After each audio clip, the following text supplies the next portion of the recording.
Hello students, welcome to unique classes of right way. तो आज बच्चे हम लोग स्टार्ट करें चैप्टर 15 का क्लास नंबर 6। क्लास नंबर 6 में क्या करने वाले हैं, तो economic application of partial derivative ये स्टार्ट हो चुका है, हमारा जो मेन टॉपिक है। लास्ट क्लास में हमने 2 क्वेश्चन किए थे इकोनॉमिक एप्लीकेशन वाले, वो दोनों उससे रिलेटेड थे। Cobb Douglas production function, marginal product to labour, marginal product to capital और लॉ ऑफ डिमिनिशिंग रिटर्न। जिन बच्चों ने लास्ट क्लास में नहीं पढ़ा है वो यूट्यूब से लेक्चर हमारा देख सकते हैं। यूट्यूब पे सारे लेक्चर्स डले हुए, तो वहां से आप देख सकते हो।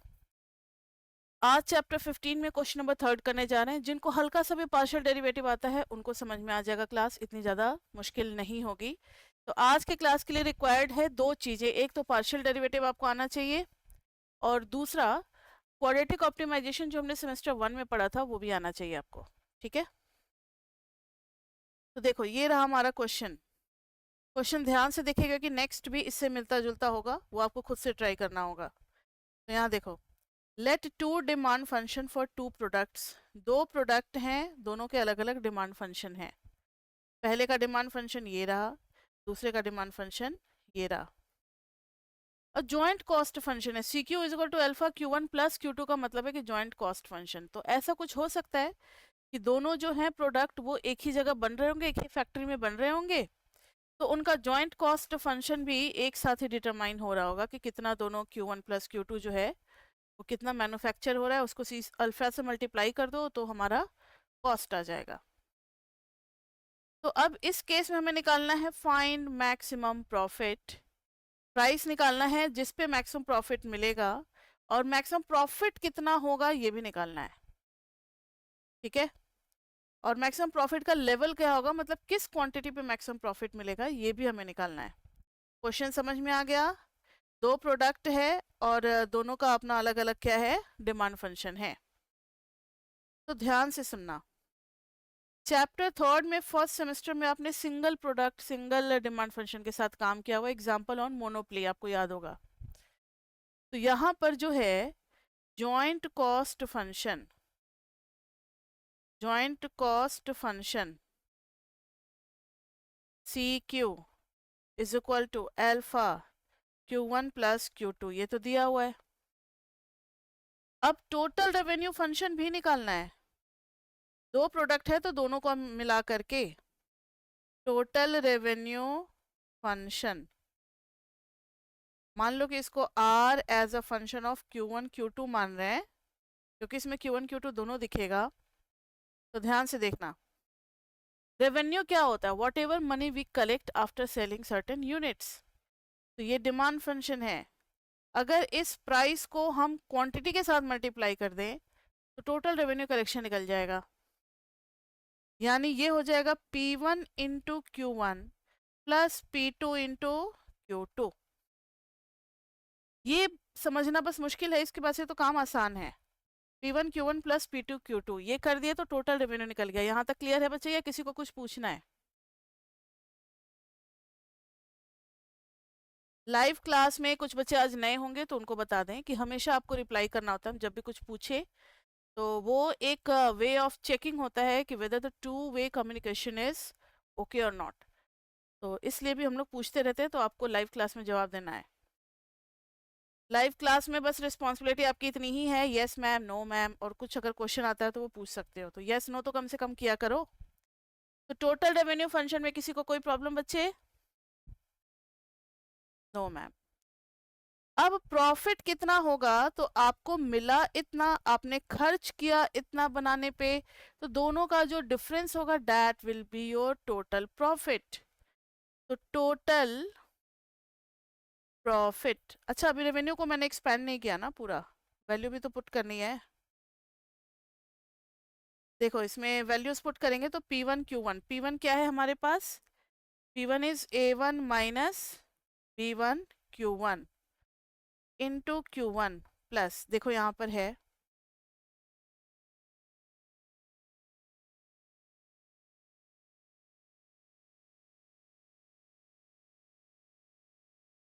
तो आप यहाँ पर देख सकते हो, ये रहा P1, इसकी वैल्यू पुट कर रहे हैं और P2 की वैल्यू पुट कर रहे हैं। तो P1 Q1 plus P2 Q2, तो P2 में आ जाएगा A2 minus B2 Q2 into Q2।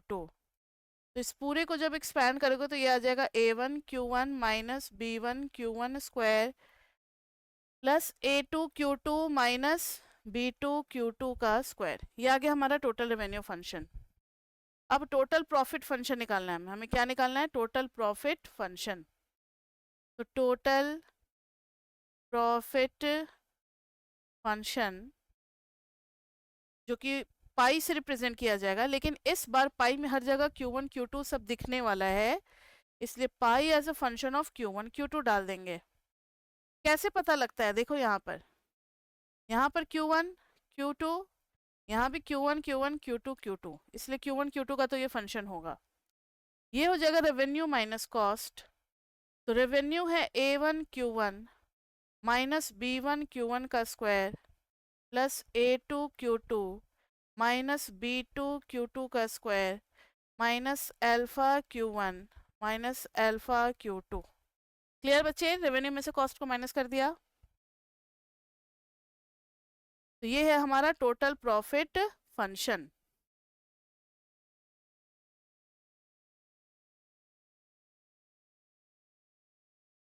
तो देखो, अब जितना भी Q1 वाला चीज है ना, उसको एक ब्रैकेट में एक जगह रखना। Q1 कहाँ कहाँ है? तो ये है माइनस B1 Q1 का स्क्वायर। एक Q1 यहाँ है और एक Q1 यहाँ है, तो उसको ले लेंगे। तो A1 minus alpha into Q1, ये हो गया एक ब्रैकेट में Q1 का सारा टर्म आ गया। नेक्स्ट है Q2, तो माइनस B2 Q2 का स्क्वायर, Q2 Q2 यहाँ है, तो plus A2 minus alpha into Q2। अब आ रहा है चैप्टर थर्ड का लॉजिक। चैप्टर थर्ड में आपने पढ़ा था क्वाड्रेटिक ऑप्टिमाइजेशन, मतलब परफेक्ट स्क्वायर बनाते हैं। परफेक्ट स्क्वायर बनाते हैं, थोड़ा सा हम आपको रिवाइज कराते हैं कि परफेक्ट स्क्वायर में करते क्या थे।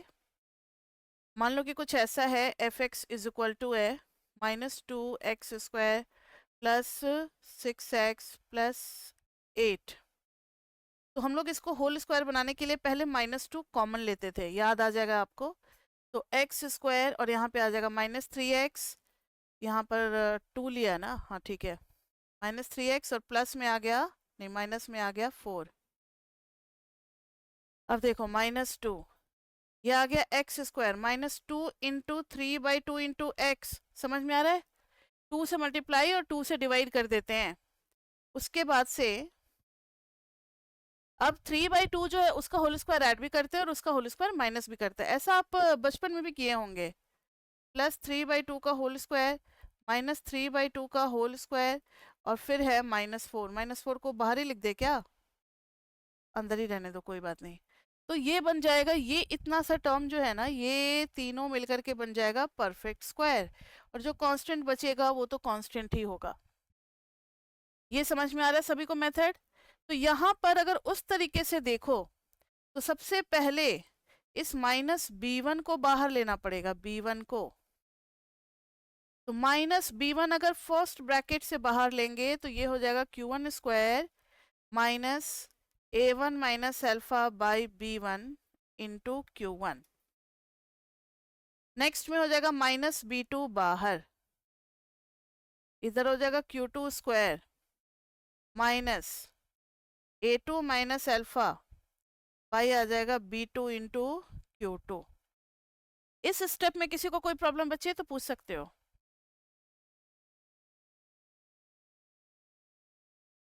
नहीं है? अब देखो जरा, ये समझ लो x का स्क्वायर है, तो ऐसा कुछ होने वाला है -B1 Q1 स्क्वायर 2 से मल्टीप्लाई करेंगे और 2 से डिवाइड भी करेंगे, देखो दोनों को, इंटू Q1।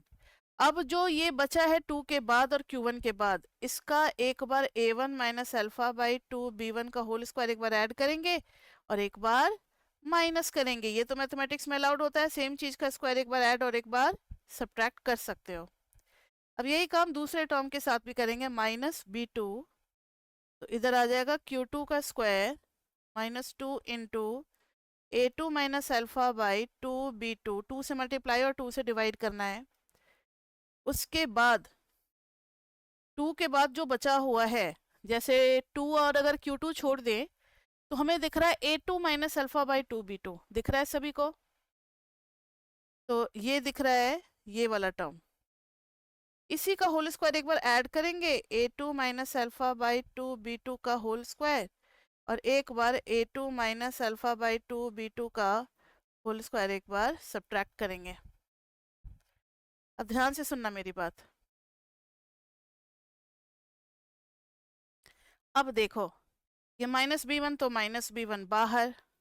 अगर इन तीनों टर्म को देखोगे, दिस एंड दिस, इन तीनों टर्म को देखोगे तो ये आ जाएगा q1 minus a1 minus alpha by 2b1 का होल स्क्वायर, और ये जो माइनस में है ये बाहर आएगा, तो plus b1 a1 minus alpha का होल स्क्वायर, और नीचे में अगर खोल देंगे तो 2b1 का होल स्क्वायर क्या हो जाएगा, 4b1 स्क्वायर। इसी तरीके से अब इन तीनों टर्म को अगर आप एक साथ देखोगे तो ये ऐसा लग रहा है, ये है x का स्क्वायर, ये है 2x और y, और ये है y का स्क्वायर। तो ये हो जाएगा माइनस b2, और यहाँ पर क्या हो जाएगा q2 minus a2 minus alpha by 2b2 का होल स्क्वायर, और ये फिर इसके आगे माइनस लगा हुआ है, तो ये माइनस और ये माइनस मिल करके हो जाएगा प्लस b2, और इधर हो जाएगा a2 माइनस अल्फा का होल स्क्वायर। एक मिनट,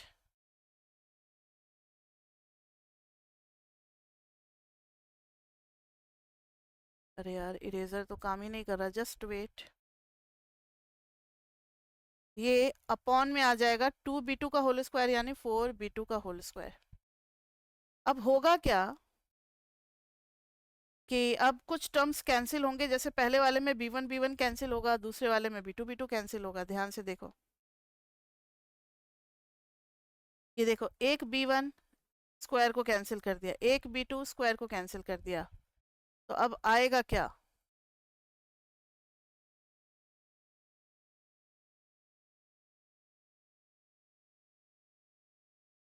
तो अब आएगा क्या, तो minus b1 q1 minus a1 minus alpha by 2b1 का होल स्क्वायर, और ये क्या आ गया था, इसको तो बाद में लिखेंगे, और ये है माइनस b2, अभी इसको मैंने छोड़ दिया है, बाद में लिखेंगे q2 minus a2 minus alpha by 2b2 का होल स्क्वायर। अब जिसको छोड़े थे बाद में लिखने के लिए उसको पहले लिख लेते हैं, तो ये क्या था, a1 माइनस अल्फा का होल स्क्वायर बाई 4b1, और ये है a2 माइनस अल्फा का होल स्क्वायर बाई 4b2। अब ध्यान से सुनना जो बता रहे हैं, तो यहाँ देखो, तो ये ध्यान से सुनना जो बोल रहे हैं, इसमें कहीं भी कोई q1 q2 नहीं है, ये सब कांस्टेंट है, ये भी सब क्या है, कांस्टेंट है।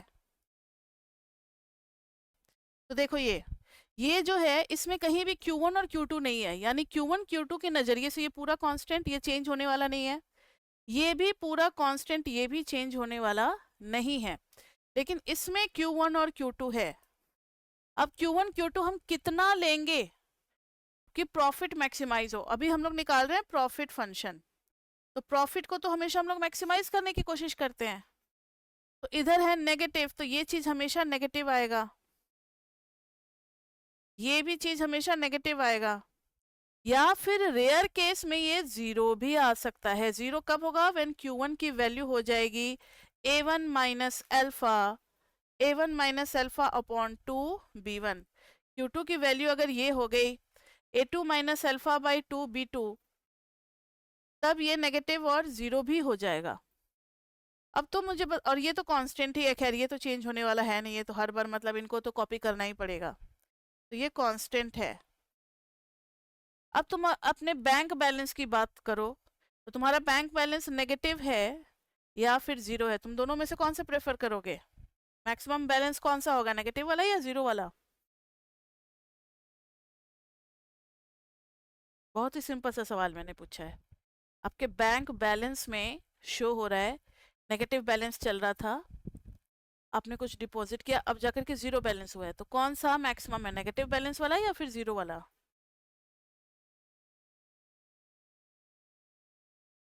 नंबर लाइन पे बहुत सारी नेगेटिव वैल्यूज हैं और जीरो भी है, तो इन सब में सबसे बड़ी वैल्यू जीरो होगी, यानी मैक्सिमम वैल्यू जीरो होगी। तो अगर आपके पास ऑप्शंस है कि सिर्फ नेगेटिव या जीरो ही अलाउड है, तो मैक्सिमम हम जीरो को चूज कर सकते हैं। तो वही यहाँ पर जो है ये मैक्सिमम जीरो हो जाएगा, तो जीरो प्लस ये भी जीरो, और इसकी वजह से हुआ नेगेटिव माइनस b1 की वजह से और माइनस b2 की वजह से। अब आप कहोगे कि मैम b1 और b2 के बारे में आपको कैसे पता लगा? तो सबसे पहले ये देखो, ये जो होल स्क्वायर है ये तो कभी भी नेगेटिव नहीं होगा, ये तो पॉजिटिव या जीरो रहेगा, ये भी होल स्क्वायर है तो ये हमेशा पॉजिटिव या जीरो रहेगा। अब बात आ रही है b1 b2 की, कि b1 b2 पॉजिटिव कैसे हैं? तो हमारा डिमांड फंक्शन था a1 माइनस b1 q1। अब डिमांड फंक्शन में आपने क्या पढ़ा है, जैसे जैसे क्वांटिटी बढ़ती है प्राइस क्या होती है, कम होती है ना। There is inverse relationship between price and quantity. तो अगर इसका स्लोप देखा जाए तो स्लोप इज माइनस b1, और ये नेगेटिव तभी होगा जब b1 पॉजिटिव होगा। तो डिमांड फंक्शन में कोफिशिएंट जो होता है क्वांटिटी का वो नेगेटिव होता है, और नेगेटिव के लिए b1 को क्या होना पड़ेगा, पॉजिटिव।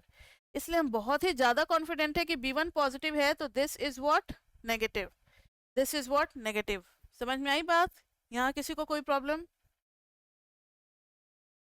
ये सब आपने पढ़ा हुआ है चैप्टर 3 में क्वाड्रेटिक ऑप्टिमाइजेशन में, कि अगर होल स्क्वायर के फॉर्म में रख देते हैं, उसकी वैल्यू नेगेटिव या जीरो आ रही है, तो मैक्सिमम हम फाइंड आउट कर सकते हैं। मिनिमम तो माइनस इन्फिनिटी तक चला जाएगा, पता नहीं कहाँ तक जाएगा।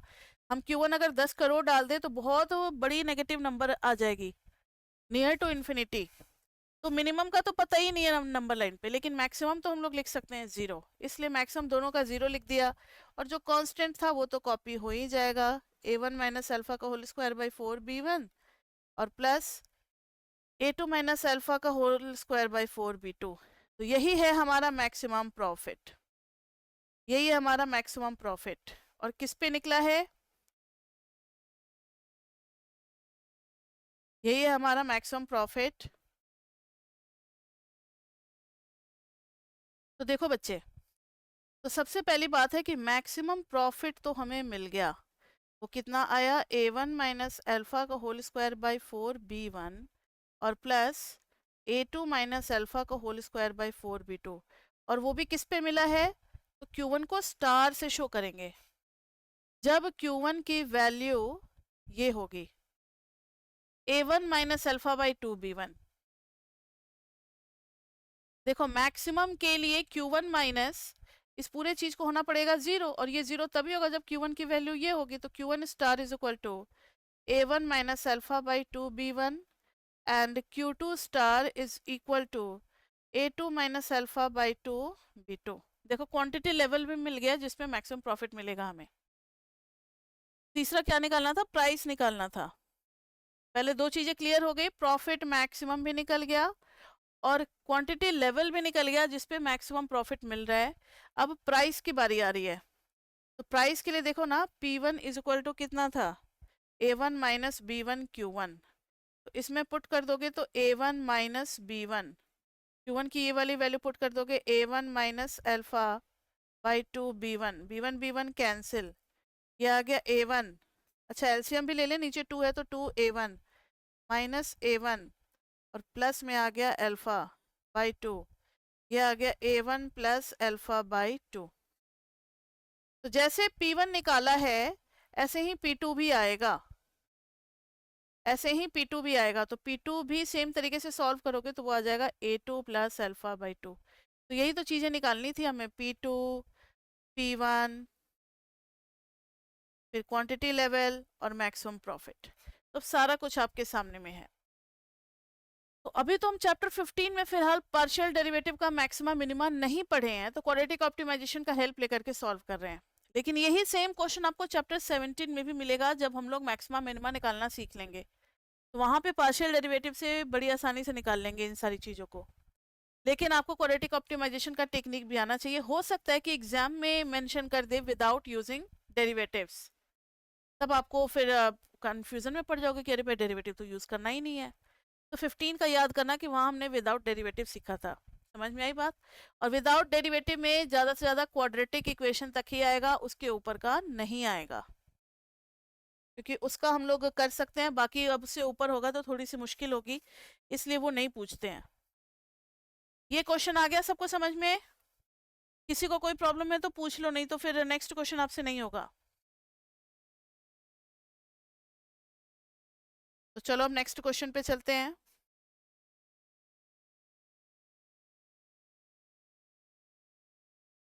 नेक्स्ट क्वेश्चन में लेबर और वर्किंग आवर्स इन सब पे है, वेजेस पे है। मान लो कि एक ऐसा फॉर्म है जिसमें सिर्फ वर्कर्स काम कर रहे हैं। वर्कर्स भी दो टाइप के होते हैं, एक होता है स्किल्ड लेबर और एक होता है अनस्किल्ड लेबर। एक होता है स्किल्ड लेबर और एक होता है अनस्किल्ड लेबर। तो क्वेश्चन नंबर 4 ध्यान से देखें। तो Q1 इज इक्वल टू है L1 प्लस L2। जैसे स्किल्ड लेबर में कौन आते हैं? जो कुछ सीख करके आए रहते हैं, पढ़ लिख करके या टेक्नोलॉजिकल सपोर्ट लेकर के आए रहते हैं, उन सबको कहा जाता है स्किल्ड लेबर। और कुछ जो होते हैं वो अनस्किल्ड लेबर होते हैं, उनको बहुत उनका वेजेस बहुत कम होता है, उनको जो काम कहोगे जैसे सिखाओगे वैसे वो कर देते हैं। तो दो टाइप के लेबर है। अब जितने भी लेबर होंगे उतना ही क्वांटिटी आउटपुट निकल रहा है, simply L1 plus L2। Quantity output कितना निकल रहा है? L1 plus L2। पहला जो वेज है फर्स्ट टाइप के लेबर को जो दिया जा रहा है वो है अल्फा 1 प्लस बीटा 1 L1। मतलब जितना लेबर होगा उसको बीटा 1 से मल्टीप्लाई कर देंगे और अल्फा ऐड कर देंगे तो वो W1 हो जाएगा। W2 पर वर्कर को कितना, एक सिंगल वर्कर को कितना वेज दिया जा रहा है जो कि सेकंड टाइप का वर्कर है, वो क्वेश्चन में गिवन है हमें, अल्फा 2 प्लस बीटा 2 L2। अब इन्होंने पूछा है मैक्सिमम प्रॉफिट क्या होगा। दूसरा है ऑप्टिमल लेबर डिमांड। ऑप्टिमल का मतलब होता है मैक्सिमम या मिनिमम। यहाँ पे आपको खुद डिसाइड करना है कि जब आप प्रॉफिट फंक्शन निकालोगे तो आपका ऑब्जेक्टिव क्या होता है। प्रॉफिट को हमेशा लोग मैक्सिमाइज या मिनिमाइज क्या करना चाहते हैं?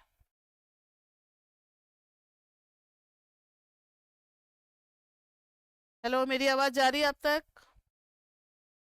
हाँ, तो मैक्सिमम प्रॉफिट जो होता है उसको जनरली हमें क्या करना होता है? मैक्सिमाइज करना होता है। ऑप्टिमम में समझ लो कि किसी भी फॉर्म का अगर प्रॉफिट हुआ तो मैक्सिमाइज ही करना होगा, यूटिलिटी हुआ तो भी मैक्सिमाइज करना होगा, कॉस्ट होगा तो मिनिमाइज करना हो सकता है, रेवेन्यू होगा तो मैक्सिमाइज करना होगा। तो ये सब कुछ बेसिक सी बातें हैं जो कि आपको क्लियर होना चाहिए। अब ध्यान से सुनो यहाँ पर क्या होने वाला है। तो यहाँ पे W1 जो है वो फर्स्ट टाइप के लेबर का, सिंगल लेबर का वेज है। W2 एक सिंगल वर्कर को पे किया जा रहा है। तो एक बात क्लियर है, यहाँ पूरे क्वेश्चन में और कुछ नहीं दिया हुआ है। तो लैंग्वेज कुछ बुक में दिया हुआ है, आप लैंग्वेज पढ़ सकते हो कि there are only the labour as input, यानी यहाँ पे कोई कैपिटल कोई लैंड ऐसा कुछ नहीं है, सिर्फ लेबर ही इनपुट है। ऐसे बहुत सारे फॉर्म होते हैं जहाँ पे सिर्फ लेबर ही इनपुट होते हैं, ठीक है। तो यहाँ पर भी सिर्फ लेबर ही इनपुट है। तो यहाँ देखो, तो यहाँ पर there are input as only labour, कोई कैपिटल इन्वेस्टमेंट नहीं है, कोई लैंड इन्वेस्टमेंट नहीं है। ऐसे बहुत सारे फॉर्म होते हैं। तो यहाँ पर मुझे बताओ कि जो कॉस्ट होगा, let the fixed price be P, let the fixed price be P, तो रेवेन्यू कितना जनरेट होगा? रेवेन्यू यानी R, R is equal to हो जाता है P into Q, P into Q. और यहाँ पर Q1 नहीं है, ये Q है। फर्स्ट वाले में Q1 नहीं है, Q1 Q2 दो थोड़ी है, टोटल क्वांटिटी ही है Q। तो आप इसको हटा लो, Q है। तो P इंटू क्यू, तो P से मल्टीप्लाई कर देंगे L1 प्लस L2 को। याद रखना P कांस्टेंट है, L1 L2 वेरिएबल है। तो P L1 plus P L2। Cost कितना लग रहा है? तो कॉस्ट दोनों को जितना हम लोग वेजेस पे कर रहे हैं that is the only cost. तो अगर सिंगल वर्कर को इतना कर रहे हैं तो L1 अमाउंट ऑफ वर्कर को कितना करेंगे? Alpha 1 plus beta 1 L1 into L1। Plus इसमें L2 से मल्टीप्लाई कर देंगे, alpha 2 plus beta 2 L2 into L2। तो प्रॉफिट कितना हो जाएगा? प्रॉफिट हो जाएगा रेवेन्यू माइनस कॉस्ट। समझ में आ रही है बात सभी को? कॉस्ट जो है वो सिर्फ लेबर वाला कॉस्ट है, रेवेन्यू जो है वो प्राइस फिक्स करके L1 और L2 में मल्टीप्लाई कर दिया, आ गया हमारा रेवेन्यू, क्वांटिटी में मल्टीप्लाई कर दिया। तो अब प्रॉफिट जो है वो है R माइनस सी। तो रेवेन्यू है अल्फा 1 L1, इसको इसको एक्सपैंड कर रहे हैं इस पूरी चीज को, alpha 1 L1 plus beta 1 L1 square plus alpha 2 L2 plus beta 2 L2 square minus cost. Cost कितना था? कॉस्ट अभी तो लिखा था हम लोगों ने PL1 माइनस PL2, याद है? P को L1 प्लस L2 से मल्टीप्लाई कर दिया था क्वांटिटी से। अब यहाँ भी वही करना है, सारे L1 वाले को एक साथ रख दो, सारे L2 वाले को एक साथ रख दो और क्वाड्रेटिक ऑप्टिमाइजेशन करो। तो ध्यान देना, बीटा 1 L1 स्क्वायर इसको लिख दिया, L1 यहाँ है और नेक्स्ट L1 यहाँ है, तो plus alpha 1 minus P L1, इसको एक ब्रैकेट में डाल दो। नेक्स्ट में आ जाएगा प्लस बीटा 2 L2 का स्क्वायर, और L2 यहाँ भी है और यहाँ भी है, तो plus alpha 2 minus P into L2 into L2। अब क्या करना है? क्वाड्रेटिक ऑप्टिमाइजेशन अब तो आसान हो गया ना। यहाँ पर क्या, जो क्वाड्रेटिक का मतलब पावर 2 का कोफिशिएंट होता है उसको बाहर ले लेंगे, इसके आगे हो जाएगा या नहीं होगा? L1 square plus alpha 1 minus P upon beta 1 into L1 plus beta 2 बाहर, इधर में आ गया L2 square plus alpha 2 minus P upon beta 2 into L2। अब देखो इसको परफेक्ट स्क्वायर बनाना है। अब 2 से मल्टीप्लाई और 2 से डिवाइड करके और फिर एक टर्म निकलेगा, उसका होल स्क्वायर ऐड और सब्ट्रैक्ट करेंगे, ठीक है? तो देखो यहाँ पे बीटा 1 L1 स्क्वायर प्लस 2 से मल्टीप्लाई अल्फा 1 माइनस यहाँ पे क्या था P upon 2 beta 1 L1 plus alpha 1 minus P by 2 beta 1 का whole square minus alpha 1 minus P by 2 beta 1 का होल स्क्वायर प्लस बीटा 2, इधर में आ गया L2 square plus 2 into alpha 2 P minus by 2 beta 2 into L2। और इसी चीज का एक बार होल स्क्वायर ऐड करेंगे, ऐसा तो नहीं कि सिर्फ हम ही करते चले जा रहे हैं और आप लोग को नहीं समझ में आ रहा। आ रहा है सबको समझ में? बेसिकली पहले आपको खुद करना चाहिए और फिर मेरे से मैच करना चाहिए। तो रिकॉर्डिंग वाले बच्चे तो रोक करके खुद से करेंगे और फिर बाद में रिकॉर्डिंग चलाएंगे, लेकिन लाइव वाले बच्चे तो मेरे साथ साथ, तभी हम स्पीड कम रखे हुए, आप लोग साथ साथ भी कर सकते हो और साथ साथ देखते भी रहो कि मैम ने स्क्रीन पे क्या किया है। अब पहले तीन जो है L1 square plus 2 into something L1 plus whole square, ये तीनों बन जाएंगे A प्लस बी का होल स्क्वायर। वैसे ही जैसे पिछले वाले क्वेश्चन में अलग अलग किया था, वैसे ही अलग अलग यहाँ भी करना है।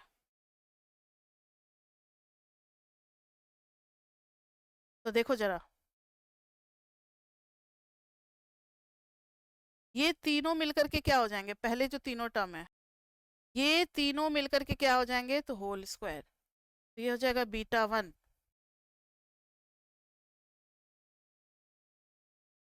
बीटा 1, ध्यान से देखना, L1 plus alpha 1 minus P by 2 beta 1 का होल स्क्वायर, और ये बाहर में निकला तो माइनस अल्फा 1 माइनस पी का होल स्क्वायर, और एक बीटा 1 था ही, नीचे में आ गया 4 बीटा 1 का होल स्क्वायर प्लस बीटा 2, इधर आ जाएगा L2 प्लस, यहाँ देखो ना, alpha 2 minus P, alpha 2 minus P by 2 beta 2 का होल स्क्वायर, और ये टर्म भी चला गया ना होल स्क्वायर बनाने में पहले तीन, अब बस खाली बच गया ये माइनस है, तो minus beta 2 alpha 2 minus P by 2 beta 2 का होल स्क्वायर, ठीक है?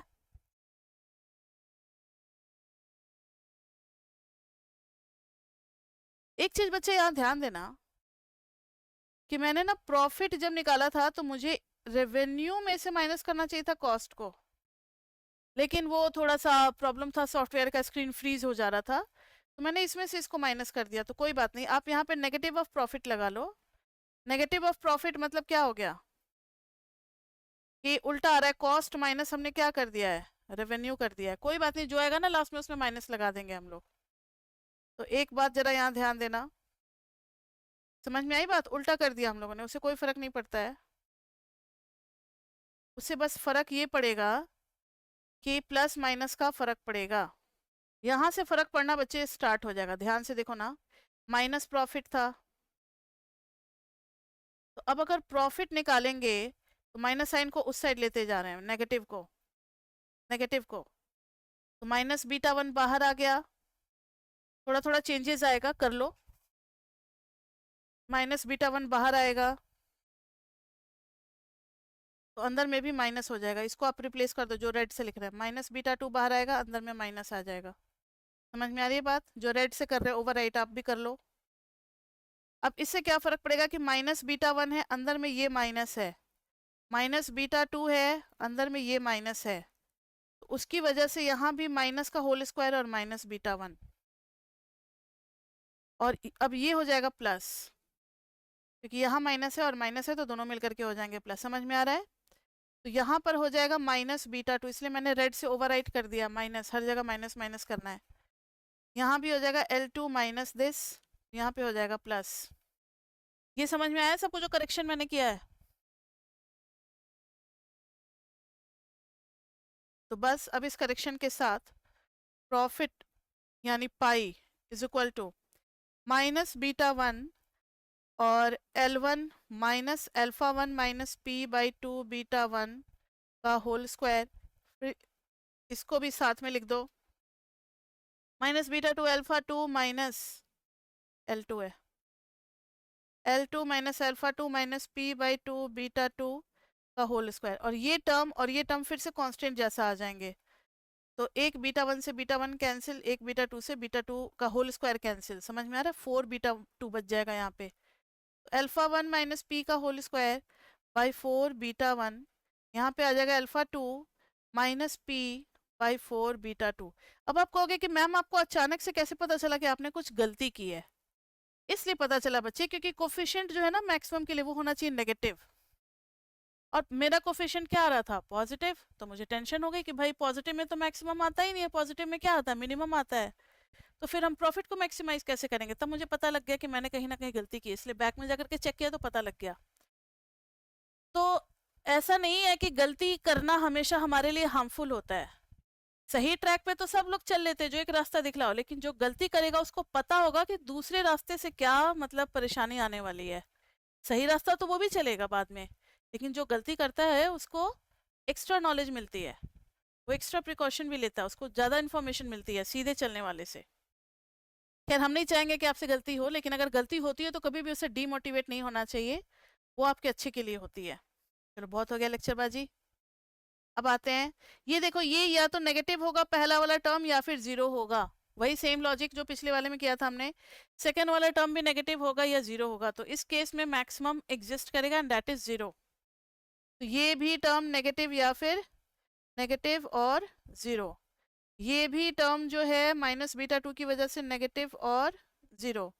तो मैक्सिमम प्रॉफिट के लिए इसको बलिदान देना पड़ेगा, जीरो हो जाएगा, ये भी अपना कंट्रीब्यूशन देगा जीरो, और बच गए ये दोनों कांस्टेंट, इनमें तो हम बदलाव कर ही नहीं सकते। By 4 beta one plus alpha two minus P by 4 beta to इसका होल स्क्वायर। तो ये आ गया मैक्सिमम प्रॉफिट, बिल्कुल सेम पिछले वाले क्वेश्चन की तरह मैक्सिमम प्रॉफिट। और किस पे मिलेगा? एट, ध्यान से सुनो, जब लेबर इतना होगा, यानी L1 star is equal to alpha one minus P by two beta one, और L2 star is equal to alpha two minus P by two beta two. और भी कुछ पूछा है इसमें? ऑप्टिमल लेबर डिमांड, तो ऑप्टिमल लेबर डिमांड भी निकालना है। ऑप्टिमल वेजेस तो डिमांड तो निकाल लिया हम लोगों ने कि भाई इतना लेबर होना चाहिए। देखो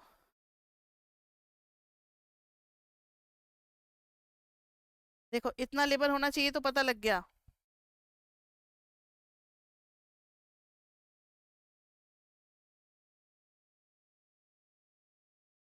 अब हम लोगों को डिमांड निकालना है। डिमांड में क्या था, W1 is equal to alpha 1 plus beta 1 L। ये था ऑप्टिमल वेजेस, वेजेस चाहिए। मैक्सिमम प्रॉफिट निकाल लिया और हमने डिमांड भी निकाल लिया कि लेबर का डिमांड कितना होगा। अब वेजेस चाहिए, तो वेजेस के लिए हम लोग क्या करेंगे, अरे यार स्क्रीन, हाँ अब हुआ ऊपर। W1 और W2 में डाल देंगे इन L1 और L2 को। W1 का क्या फॉर्मूला था, अल्फा 1 प्लस बीटा 1 L1। तो W1 आ जाएगा alpha 1 plus beta 1, alpha 1 minus P by 2 beta 1 cancel, ये आ गया 2 अल्फा 1। एक minute, W1 is equal to ये था 2 अल्फा 1, ठीक है, और प्लस अल्फा 1 आ गया। कोई बात नहीं, यहाँ पे प्लस है तो प्लस ही सही। तो ये कितना आ गया बताओ, 3 अल्फा 1 माइनस पी बाई 2। उसी तरीके से जब W2 निकालोगे तो W2 है alpha 2 plus beta 2 L2। Alpha 2 तो अल्फा 2 रहेगा, प्लस बीटा 2, और L2 की जगह पे क्या डाल दोगे, अल्फा 2 पी माइनस 2 बीटा 2। एक मिनट, रुक जाओ। देखो ये जो था ना नेगेटिव, अगर इधर नेगेटिव आता तो इसमें से इसको माइनस करते, तो उस वजह से क्या फर्क पड़ता, यहाँ पर जो है ना अल्फा 1 माइनस पी, ये हो जाता p माइनस अल्फा 1। तो आप मत घबराओ, आप फिर से करोगे ना तो आपका वही आएगा, p माइनस अल्फा 1 आएगा। तो यहाँ भी p माइनस अल्फा 2 आएगा, तो ये लास्ट तक चलेगा। मतलब लास्ट तक चलेगा, इसका मतलब है ऐसे नेगेटिव इधर लगा दो, ऐसे नेगेटिव इधर लगा दो। समझ में आई बात, ये करोगे तो आपका भी आएगा। तो नेगेटिव लगाते ही क्या हो गया, इधर नेगेटिव लग गया, जस्ट वेट,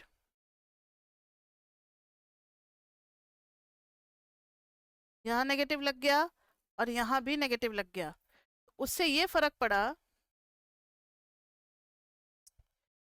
ग्रीन, हाँ, उससे ये फर्क पड़ा, इसको हटा दो, इरेजर अभी काम नहीं कर रहा है, कि ऊपर में जाएगा 2 अल्फा 1 और माइनस अल्फा 1, तो एक अल्फा 1 बच जाएगा, 2 अल्फा 1 माइनस अल्फा 1 और प्लस पी बाई क्या आ जाएगा 2, ठीक है। बीटा 1 तो बीटा 1 कैंसिल हो गया, तो ये आ गया अल्फा 1 और प्लस में आ जाएगा p बाई 2।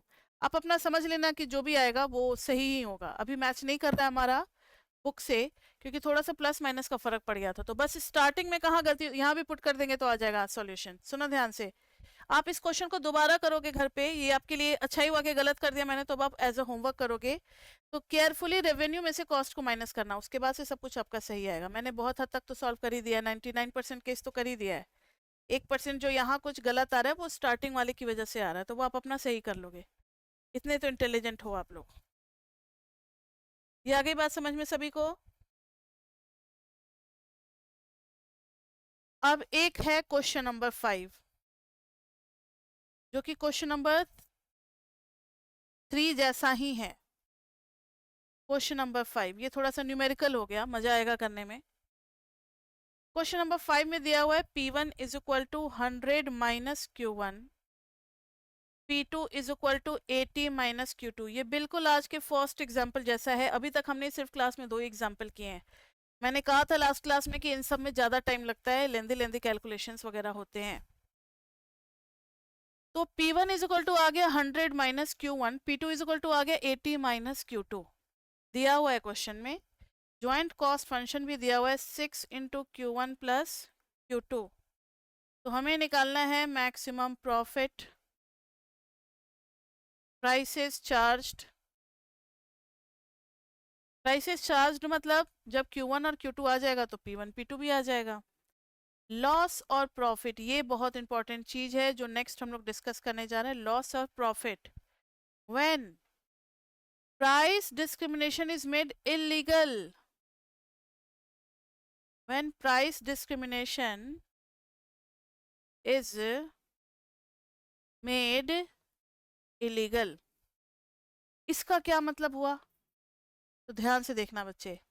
पहले ना P1 P2 दो अलग अलग प्राइस अप्लाई हो रहे हैं, मतलब हो सकता है इसमें कि प्रोडक्ट एक ही फैक्ट्री में बन रहा हो तो भाई कॉस्ट तो एक ही लग रहा है, तो फिर आप उनका प्राइस अलग अलग क्यों कर रहे हो? जब कॉस्ट इक्वल लग रहा है तो प्राइस अलग अलग नहीं कर सकते, ऐसा भी कुछ नियम हो सकता है।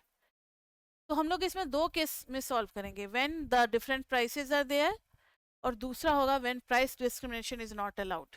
समझ में आ रहा है सभी को? तो फर्स्ट पार्ट तो सभी को ही कर सकते हैं, बहुत इजी है। फर्स्ट पार्ट में क्या करना है, कॉस्ट दिया हुआ है 6Q1 प्लस 6Q2, रेवेन्यू क्या हो जाएगा P1 into Q1 plus P2 into Q2, तो 100 minus Q1 into Q1 plus 80 minus Q2 into Q2, तो रेवेन्यू आ गया 100 Q1 minus Q1 square plus 80 Q2 minus Q2 का स्क्वायर। अब प्रॉफिट निकालते वक्त बहुत ही केयरफुल हो जाना है, पिछली वाली जैसी गलती नहीं करनी है, रेवेन्यू में से कॉस्ट को माइनस करना है। सब कुछ स्क्रीन पे दिख रहा है, इस बार वो गलती नहीं होने वाली है। तो देखो, यहाँ पे 100 Q1 minus Q1 square plus 80 Q2 minus Q2 square, और कॉस्ट था माइनस 6Q1 माइनस 6Q2। तो अब देखो ना, सारे Q1 को दिस दिस दिस सबको एक साथ रखना है, तो ये आ जाएगा माइनस Q1 का स्क्वायर और 100 Q1 माइनस 6Q1 कितना आ जाएगा 94। हाँ जी। नेक्स्ट में माइनस Q2 का स्क्वायर और 80Q2 माइनस 6Q2 कितना हो जाएगा 74Q2। अब फिर से वही बात, जो भी कोफिशिएंट होता है उसको बाहर ले लेते हैं, तो यहाँ माइनस बाहर ले लेंगे, यहाँ माइनस बाहर ले लेंगे, तो ये हो जाएगा Q1 स्क्वायर माइनस 94 को लिख सकते हैं 2 इंटू 47 इंटू Q1, तो यहीं पे 47 का स्क्वायर एक बार ऐड कर देंगे और एक बार 47 का स्क्वायर क्या कर देंगे सब्ट्रैक्ट कर देंगे, फिर माइनस ऑफ Q2 स्क्वायर, अब आएगा माइनस 37, आएगा 74 का हाफ कर देंगे, माइनस 2 इंटू 37 इंटू Q2। समझ में आ रहा है? तो यहाँ पे 37 का स्क्वायर एक बार ऐड करेंगे, माइनस बचेगा 74, उसको हम लोग लिख सकते हैं 2 इंटू 37 इंटू Q2 प्लस 37 का स्क्वायर माइनस 37 का स्क्वायर। ये तीनों टर्म, शुरुआत के जो तीनों टर्म है ये तो होल स्क्वायर बनाने में यूज हो जाएंगे, शुरुआत के जो तीनों टर्म है ये तो होल स्क्वायर बनाने में यूज हो जाएंगे।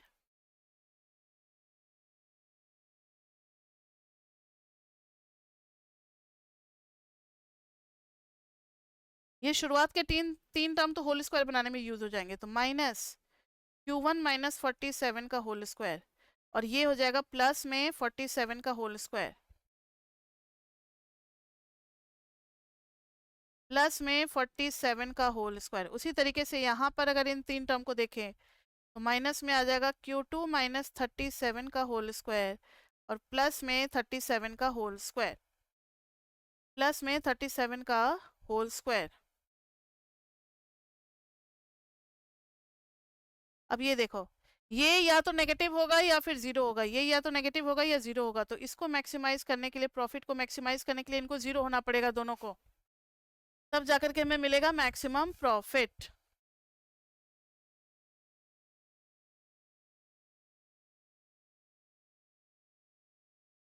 तो मैक्सिमम प्रॉफिट के लिए इसको जीरो और इसको भी जीरो होना पड़ेगा, तो मैक्सिमम पाई के लिए इसको कर देंगे जीरो, ये हो जाएगा 47 का स्क्वायर, इसको कर देंगे जीरो, ये हो जाएगा 37 का स्क्वायर। अब कैलकुलेटर से आप 47 का स्क्वायर प्लस 37 का स्क्वायर करोगे तो ये आ जाएगा 1369 प्लस 2209, तो ये आ जाएगा 3578।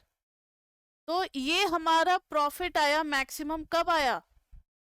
जब प्राइस डिस्क्रिमिनेशन अलाउड था, हमने दो अलग अलग प्राइस पे काम किया था। अब नेक्स्ट केस में करेंगे when price discrimination is not allowed. When price discrimination is not allowed,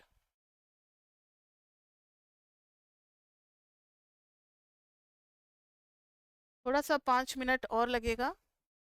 case 2, when price discrimination is not allowed. When discrimination is not allowed, discrimination of price is not allowed। तो यहाँ पर बच्चे हम लोग कैसे start करेंगे, तो let P is equal to P1 is equal to P2, मतलब P1 और P2 दोनों बराबर हो गए, दोनों P हो गए। क्लियर? तो हमारा पहला डिमांड फंक्शन था P1 is equal to 100 minus Q1, तो ये हो जाएगा P is equal to 100 minus Q1। दूसरा डिमांड फंक्शन था P2 is equal to 80 minus Q2, तो P2 की जगह P डाल देंगे तो ये हो जाएगा 80 माइनस Q2। तब एक काम करो, यहां से आप Q1 निकालो। Q1 कितना आ जाएगा, Q1 is equal to 100 minus P। अभी पता लग जाएगा क्यों रिवर्स कर रहे हैं, फंक्शन को उल्टा क्यों कर रहे हैं। Q2 इज इक्वल टू हो जाएगा 80 माइनस P।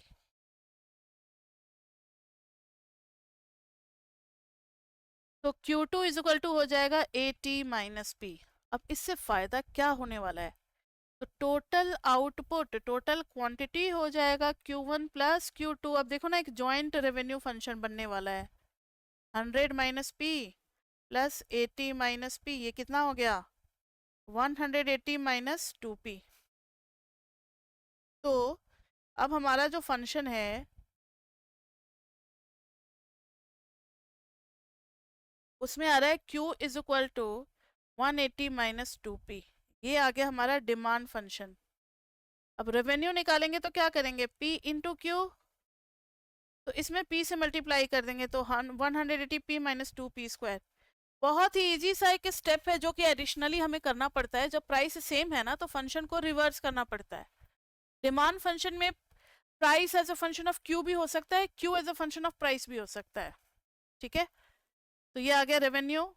अब रेवेन्यू के बाद हम लोग निकालेंगे प्रॉफिट। प्रॉफिट निकालेंगे, जस्ट वेट।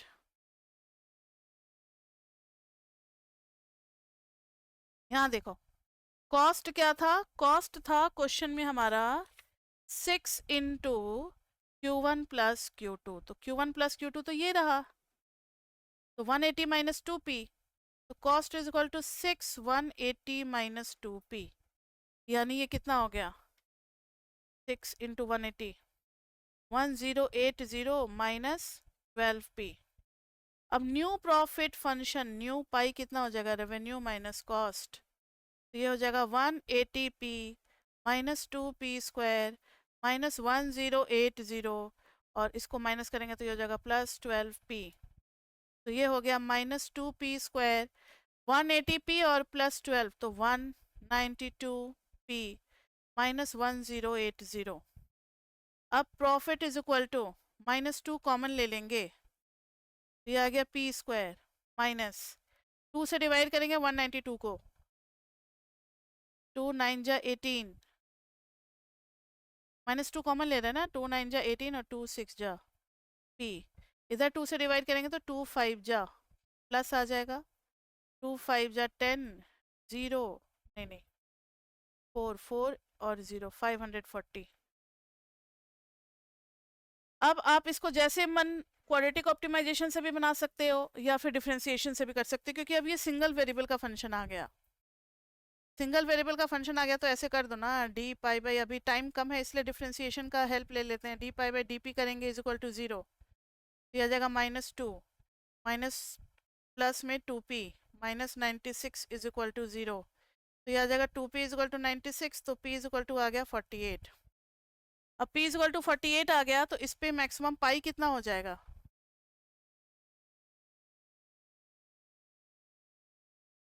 तो मैक्सिमम पाई हो जाएगा, इसी में P की जगह पे 48 डाल देना है, तो माइनस 2 इंटू 48 का स्क्वायर माइनस 96 इंटू 48 प्लस 540। पूरा सॉल्व करके ये आ जाएगा 3528, ये आ जाएगा 3528। और अर्लियर कितना था प्रॉफिट हमारा, अर्लियर प्रॉफिट कितना था, वो था 3578। अब जरा दोनों को कंपेयर करो। तो पहले जब प्राइस डिस्क्रिमिनेशन हम कर पा रहे थे तब हमारा प्रॉफिट था 3578, अभी है 3528, तो लॉस हुआ या प्रॉफिट हुआ?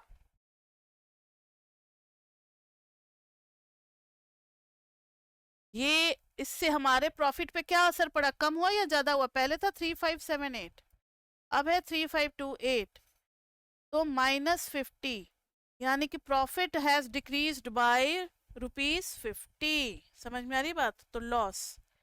तो अगर हम प्राइस डिस्क्रिमिनेशन नहीं कर रहे हैं तो we have loss of ₹50। Price discrimination करते हैं तो 50 रुपए का फायदा होता है, और नहीं करते हैं तो 50 रुपए का घाटा होता है। समझ में आ रही है बात? तो ये इतना था यहाँ पर। तो इस टाइप का न्यूमेरिकल आ सकता है आपके पेपर में, जो अभी हम लोगों ने किया जस्ट। तो इकोनॉमिक एप्लीकेशन वाले सारे क्वेश्चन तो हो गए। अब इकोनॉमिक एप्लीकेशन वाले सारे क्वेश्चन हो गए। नेक्स्ट टॉपिक अब हमारा न्यू क्लास में स्टार्ट होगा, that is quadratic forms in 2 variables. आज की क्लास का नंबर क्या था बच्चे, बताना? 6th था, तो next class will be class 7th, और उसमें हम लोग करेंगे चैप्टर 15 में नया टॉपिक स्टार्ट होगा, क्वाड्रेटिक फॉर्म्स इन 2 वेरिएबल्स। मतलब पहले तो जो हमने क्वाड्रेटिक पढ़ा था ना, वो सिंगल वेरिएबल का पढ़ा था, अब पढ़ेंगे दो दो वेरिएबल का, जिसमें x1 और x2 दो दो वेरिएबल होंगे। तो इनको कैसे डिसाइड करेंगे, क्या ये पॉजिटिव होंगे, क्या कुछ टर्म्स हैं, positive definite, positive semi definite, ये सब टर्म्स हम नेक्स्ट क्लास में क्लियर करेंगे। बहुत ही अच्छा क्लास होने, इजी क्लास होने वाला है नेक्स्ट वाला। उसके बाद से positive definite, positive semi definite के बाद से भी कुछ टॉपिक्स रहता है चैप्टर 15 का। तो होपफुली हो सकता है कि नेक्स्ट क्लास में हमारा ये चैप्टर 15 जो है वो कंप्लीट हो जाए। देखने दो, 15 में, 14 में तो काफ़ी कुछ ऐड हुआ था, 15 में देख लेते हैं, just a minute. Quadratic partial derivative tangent plane कर लिया हमने, पार्शियल डेरिवेटिव कर लिया, पार्शियल डेरिवेटिव इन इकोनॉमिक्स कर लिया, क्वाड्रेटिक एप्लीकेशन कर लिया, quadratic forms in 2 variables, quadratic function in 2 variables, quadratic function in many variables. हाँ, मेनी वेरिएबल्स वाला है, एक और टॉपिक है quadratic forms in many variables. ठीक है, आइगन वैल्यूज और आइगन वेक्टर्स की जरूरत पड़ेगी इसमें, मतलब एक क्लास और लग जाएगा, मतलब 8 क्लासेस लग जाएगी, 7th और 8th 2 क्लास खींच जाएगा, उसके बाद से हमारा चैप्टर 15 का कॉन्सेप्ट क्लास कंप्लीट हो जाएगा। उसके बाद से हम लोग चलेंगे अपने असाइनमेंट क्लास की तरफ। असाइनमेंट में मैंने कुछ क्वेश्चन सेलेक्ट करके डाले हुए हैं, वो पहले हम लोग सॉल्व करेंगे। उसके बाद से आपको करना है बैक एक्सरसाइज, बैक एक्सरसाइज और असाइनमेंट करने के बाद से आप करोगे PYQ। अगर किसी बच्चे के पास टाइम कम है या वो मैनेज नहीं कर पा रहे हैं तो वो बैक एक्सरसाइज छोड़ सकते हैं, खाली असाइनमेंट और PYQ भी देख लेंगे तो भी एनफ है। बैक एक्सरसाइज उन बच्चों के लिए है जो एक एक क्वेश्चन बुक के बैक का करना चाहते हैं, वो लोग बैक एक्सरसाइज करेंगे। ठीक है, नहीं करोगे तो कोई बहुत बड़ा रिस्क नहीं है, at the end of day दोनों का नॉलेज सेम हो जाता है, मार्क्स लगभग सेम ही आते हैं। लेकिन एक सेटिस्फेक्शन की बात होती है, तो जिनको फुल्ली सेटिस्फेक्शन चाहिए वो बैक एक्सरसाइज करेंगे। तो बच्चे मिलते हैं हम लोग नेक्स्ट क्लास में फिर क्वाड्रेटिक फॉर्म्स इन 2 वेरिएबल्स के साथ। और सभी बच्चे जो हैं वो शुरुआत के with in the 10 minutes he join कर ले मीटिंग, क्योंकि फिर हम क्लास स्टार्ट कर देते हैं। और जब इतने बड़े बड़े क्वेश्चन से एक बार क्लास स्टार्ट हो जाती है तो फिर से समझाना पॉसिबल नहीं होता, वो आपके लिए फिर लॉस होगा। आप अगर 5 मिनट भी लेट होते हो, 10 मिनट भी लेट होते हो, तब तक तो ठीक है। अब अगर 15 मिनट लेट हो जाते हो तो जो 5 मिनट में निकल गया उसकी वजह से अगला 20-25 मिनट आपका फिर बर्बाद हो जाएगा। तो नेक्स्ट क्लास में मिलते हैं हम लोग, तब तक के लिए bye bye bye bye bye.